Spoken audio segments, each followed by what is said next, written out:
Morning दोस्तों। CDRK Saini BEd classes में आप सभी का हार्दिक स्वागत है। आज की क्लास में हम ज्ञान एवं पाठ्यक्रम, देखिए जो आपका पेपर है ज्ञान एवं पाठ्यक्रम, इस पेपर के अंतर्गत हम गांधी जी के शिक्षा दर्शनानुसार, देखिए गांधी जी का शिक्षा दर्शन इससे पूर्व क्लास में हमने अध्ययन कर लिया है। तो गांधी जी के शिक्षा दर्शनानुसार शिक्षा का अर्थ, उद्देश्य, शिक्षण पद्धतियां एवं सिद्धांतों के बारे में हम विस्तार पूर्वक अध्ययन करेंगे। और यदि आप मेरे YouTube चैनल पर नए हैं तो सबसे पहले आप मेरे YouTube चैनल को सब्सक्राइब कर लेंगे, जिससे आपको मेरे वीडियो के नोटिफिकेशन मिल सके और आप बीएड पाठ्यक्रम पर आधारित नए नए वीडियो ज्ञान का आनंद ले सके और उनका अनुसरण अपने जीवन में कर सके। तो देखते हैं गांधी जी के शिक्षा दर्शनानुसार शिक्षा का अर्थ। देखिए जो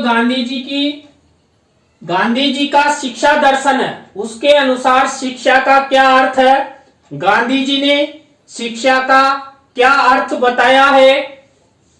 साक्षरता न तो शिक्षा का अंत है और न ही शिक्षा का प्रारंभ। गांधी जी ने कहा कि जो साक्षरता है वो ना तो शिक्षा का अंत है, यानी कुल मिलाकर शिक्षा जीवन में कभी खत्म नहीं होती, उसका कोई अंत नहीं होता है। और शिक्षा का प्रारंभ यानी कि शिक्षा प्रारंभ, अधिगम या शिक्षा प्राप्त करने की कोई उम्र भी नहीं होती, कोई समय भी नहीं हो सकता।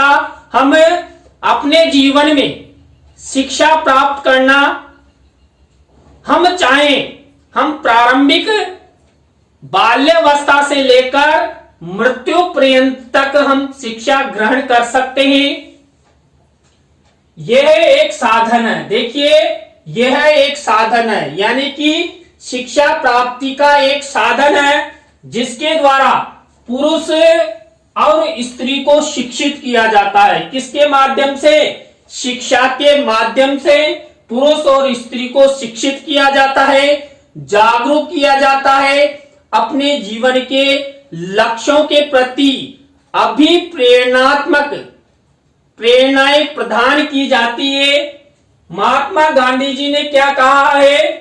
कि शिक्षा वही है जो बालकों की आध्यात्मिक, मानसिक एवं शारीरिक शक्तियों के विकास के साथ साथ संपूर्ण व्यक्तित्व का विकास करे।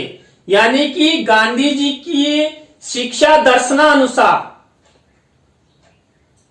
सच्ची शिक्षा वही है जो मानव जगत के बालकों का सर्वांगीण विकास करे, उनका आध्यात्मिक विकास करे, मानसिक विकास करे, शारीरिक विकास करे और जो अंतर्निहित शक्तियां हैं उन शक्तियों को बाहर निकालने का कार्य करे। इसके आगे देखिए, गांधी जी के अनुसार शिक्षा के अर्थ के उपरांत गांधी जी के अनुसार शिक्षा के क्या क्या उद्देश्य होने चाहिए। पहला है चारित्रिक, आध्यात्मिक एवं नैतिकता के विकास का उद्देश्य, यानी कि जो हमारी शिक्षा होनी चाहिए वो सभी बालकों का, मानव जगत का चारित्रिक विकास करे, आध्यात्मिक जीवन प्रदान करे और नैतिकता का विकास करे। देखिए जीवन में हम जितनी अधिक नैतिकता अपनाएंगे लोग हमारे साथ और अधिक अच्छा व्यवहार करेंगे। हम यदि अनैतिकता के कार्य करेंगे तो हमारे साथ कोई नहीं होगा। तो गांधी जी ने कहा जो शिक्षा है वो नैतिकता प्रदान करने वाली होनी चाहिए, आध्यात्मिक विकास करने वाली होनी चाहिए और चारित्रिक विकास करने वाली होनी चाहिए। इसलिए गांधी जी ने शिक्षा का उद्देश्य रखा। इसके बाद गांधी जी के अनुसार शिक्षा का दूसरा उद्देश्य है संपूर्ण व्यक्तित्व निर्माण का उद्देश्य। देखिए, जो व्यक्ति होता है उसका व्यक्तित्व निर्माण आंतरिक और बाह्य रूप से, आप सभी को पता है जो व्यक्तित्व है दो प्रकार का होता है, आंतरिक और बाह्य।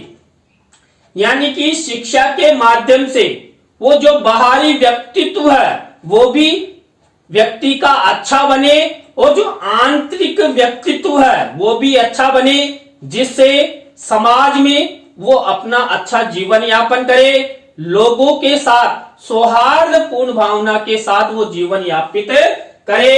इसके बाद दासता से स्वतंत्रता मुक्ति का उद्देश्य, यानी कि देखिए गांधी जी ने कहा हमारा देश आप सभी को पता है अंग्रेजों का गुलाम रहा, अनेक विदेशी आक्रमणकारियों ने हमारे देश पर शासन किया।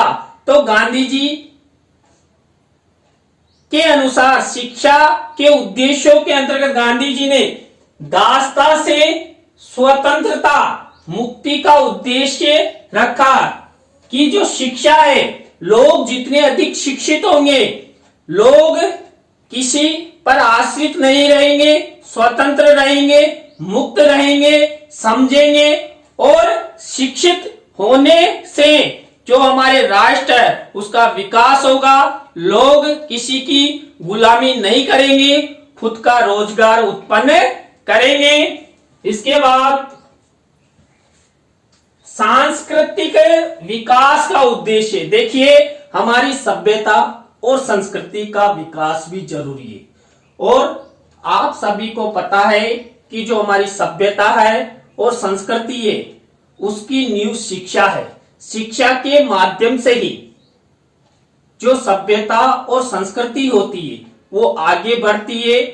तो गांधी जी ने सांस्कृतिक विकास का उद्देश्य भी उनकी शिक्षा के अंतर्गत रखा। इसके बाद जीविकोपार्जन या रोजगार प्राप्ति का उद्देश्य, गांधी जी की शिक्षा दर्शन के अनुसार उन्होंने शिक्षा का उद्देश्य रखा जीविका उपार्जन, यानी कि लोगों को ऐसी शिक्षा प्रदान की जाए जिससे जो व्यक्ति हैं वो जीविका उपार्जन कर सके और रोजगार प्राप्त कर सके। देखिए, शिक्षा प्राप्ति के उपरांत यदि हम बेरोजगार हो जाते हैं तो हमारे मन में तरह तरह की कुंठाएं, तरह तरह के मानसिक विप्लव उत्पन्न होते हैं। तो गांधी जी की शिक्षा दर्शनानुसार जो शिक्षा है वो जीविका उपार्जन करने वाली होनी चाहिए, रोजगार प्राप्त कराने वाली होनी चाहिए। इसके बाद परम सत्य या अंतिम वास्तविकता से साक्षात्कार, देखिए गांधी जी का शिक्षा का लक्ष्य था कि शिक्षा के माध्यम से परम सत्य की प्राप्ति हो, सत्यमिस ज्ञान की प्राप्ति हो और वास्तविकता से साक्षात्कार हो, यानी कि इस जीवन में जो संसार में जो हो रहा है वो क्या सत्य है क्या असत्य है, इसका दृष्टिकोण, इसकी सूझ व्यक्तियों के दिमाग में धारणा के रूप में विकसित होनी चाहिए। यदि व्यक्ति जीवन के परम सत्य को पहचान लेंगे और अंतिम वास्तविकता से साक्षात्कार कर लेंगे तो वो अपना जीवन सफल कर सकते हैं। इसके बाद आत्म साक्षात्कार हेतु आत्म प्रशिक्षण, देखिए हम अपने जीवन में आत्म प्रशिक्षण के द्वारा, आत्म दृष्टिकोण के द्वारा, अपने स्वयं के विचारों के द्वारा आगे बढ़ते हैं, शिक्षा प्राप्त करते हैं, जीविका उपार्जन करते हैं और अपने लक्ष्यों की प्राप्ति करते हैं। तो गांधी जी ने कहा कि जो व्यक्ति हैं उनमें आत्म साक्षात्कार का गुण शिक्षा के माध्यम से प्राप्त हो सकता है। तो आत्म साक्षात्कार का उद्देश्य, आत्म प्रशिक्षण का उद्देश्य शिक्षा के माध्यम से ही प्राप्त हो सकता है। तो हमने जो गांधी जी की शिक्षा के अनुसार जो शिक्षा के उद्देश्य हैं उनका अध्ययन किया। अब देखिए गांधी जी के शिक्षा दर्शन में जो शिक्षण विधियां हैं और सिद्धांत हैं वो क्या क्या प्रयोग किए गए, उन्होंने कौन कौन सी शिक्षण विधियों और सिद्धांतों पर बल दिया। पहला है क्रिया द्वारा सीखना। देखिए लर्निंग बाय डूइंग, करके सीखना। हम जीवन में जो भी सीखते हैं और आप सभी को पता है हम जन्म से लेकर मृत्यु पर्यंत सीखते रहते हैं, अनुभव प्राप्त करते रहते हैं। तो गांधी जी ने भी जो शिक्षण सिद्धांत है, शिक्षण विधियां हैं, उसके अंतर्गत पहला यही किया कि जो व्यक्ति होते हैं, बालक होते हैं, उनको क्रिया के माध्यम से सिखाया जाए। यानी कि यदि हम करके लर्निंग बाय डूइंग के माध्यम से सीखेंगे तो हमें क्या होगा, अधिक अधिगम होगा, और अधिक अधिगम होगा तो हमारा जो ज्ञान है वो प्रबल होगा, और ज्ञान यदि प्रबल होगा तो हम अपने लक्ष्य की प्राप्ति करेंगे। हम लक्ष्य की प्राप्ति करेंगे तो हम जो चाहते हैं, मान लीजिए हम रोजगार चाहते हैं या कोई व्यवसाय करना चाहते हैं, आईएएस आईपीएस बनना चाहते हैं, तो हम आईएएस आईपीएस भी हमें बने सकते हैं। तो गांधी जी ने क्रिया के द्वारा सीखने पर बल दिया। इसके बाद देखिए शारीरिक अंगों का सक्रियता पूर्ण प्रयोग।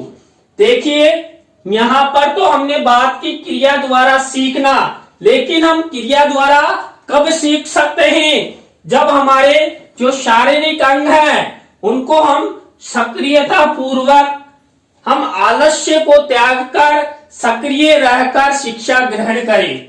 यदि हम सक्रिय रहकर, तो यहाँ पर जो सक्रियता का सिद्धांत है, शिक्षण सिद्धांत है, उसका गांधी जी ने प्रबल रूप से बल दिया कि सक्रियता के साथ बालकों का अधिगम हो, बालकों को सक्रिय किया जाए, तब जाकर शिक्षा आगे बढ़ सकती है और अधिगम की प्राप्ति हो सकती है। इसके बाद देखिए अनुभव एवं प्रशिक्षण द्वारा शिक्षण। देखिए आप सभी को पता है हम जीवन में अनुभव और प्रशिक्षण के द्वारा ही अधिगम करते हैं, शिक्षण करते हैं। देखिए आप अध्यापक बनने जा रहे हैं और आपने भी बीएड पाठ्यक्रम के दौरान सैद्धांतिक और प्रायोगिक कार्यों का अनुभव लिया, प्रशिक्षण लिया, तब जाकर आप एक अध्यापक की जो डिग्री आपको मिलेगी वो इसी के माध्यम से मिलेगी। तो हम जन्म से लेकर मृत्यु पर्यंत अनुभव प्राप्त करते हैं और प्रशिक्षण प्राप्त करते हैं, और अनुभव और प्रशिक्षणों के द्वारा हमारा संपूर्ण शिक्षण कार्य संपन्न होता है। इसके बाद देखिए अधिगम की प्रक्रियाओं में समन्वय समायोजन। देखिए समन्वय पद्धति का आपने नाम सुना होगा, देखो और कहो, सुनो और कहो, लिखो और पढ़ो। तो गांधी जी ने जो उनकी शिक्षण पद्धतियां हैं, शिक्षण सिद्धांत, उसके अंतर्गत जो अधिगम यानी सीखने की जो प्रक्रिया है उसके अंतर्गत समन्वय विधि या समायोजन विधि का प्रमुख रूप से उसमें समावेश करने पर बल दिया।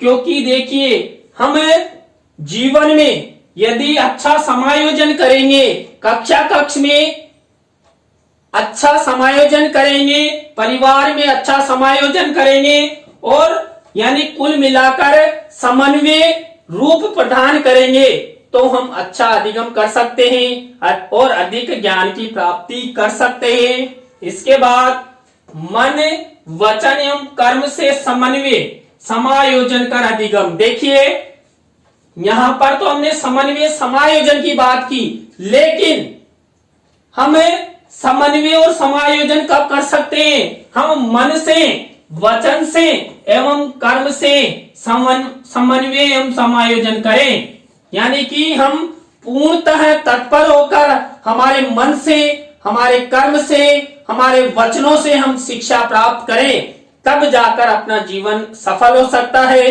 हम अधिगम कर सकते हैं।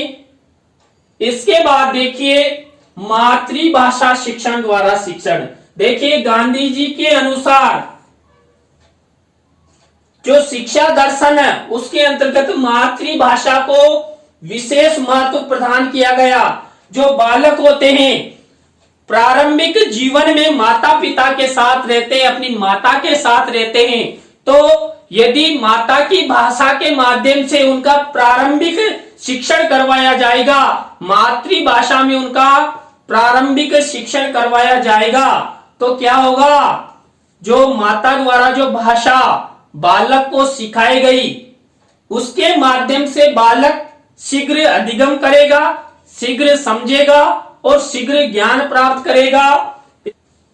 आज की क्लास में हमने गांधी जी के शिक्षा दर्शन अनुसार शिक्षा का अर्थ, शिक्षा के उद्देश्य, शिक्षण विधियां और शिक्षण सिद्धांतों के बारे में अध्ययन किया। आपको वीडियो कैसा लगा कमेंट्स में जरूर बताएं। नए टॉपिक के साथ हम आपसे फिर मिलेंगे। धन्यवाद।